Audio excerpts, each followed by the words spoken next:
టమాటానండి, టమాటా ములక్కాయ ఎండ్రాయిలు వండుతున్నా. ఇప్పుడు సీజన్ కదా, టమాటాలు చాలా బాగున్నాయి. నాటు టమాటాలు మంచిగా పుల్లగా కూడా ఉన్నాయి. అందుకని ఈరోజు నేను ములక్కాయను ఎండ్రాయిలు కలిపి టమాటాతో వండుతున్నా. తయారీ విధానం చూసేద్దాం. స్టవ్ వెలిగించి బాండీ పెట్టుకుని ఆయిల్ వేసాను. ఆయిల్ కాగిన తర్వాత ఉల్లిపాయలు వేసేయాలి. ఉల్లిపాయలు పచ్చిమిరపకాయలు వేసేయాలి. నీట్గా కడిగిన ఎండ్రాయిలు రొయ్యలు వేసిన తర్వాత రొయ్యలు ఉల్లిపాయ చక్కగా వేగేదాకా వేపుకోవాలి. సాల్ట్,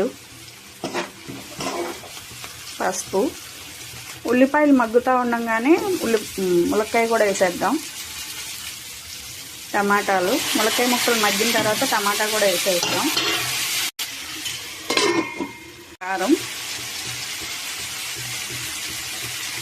కారం కూడా వేసాం కాబట్టి, కారం ఉప్పు అన్నీ వేసాం కాబట్టి ములక్కాయ ముక్క టమాటా అన్నీ ఉడకటానికి కొంచెం నీళ్లు పోద్దాం.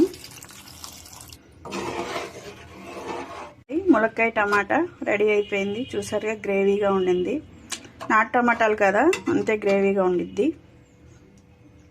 నచ్చినట్లయితే వీడియోకి లైక్ చేయండి.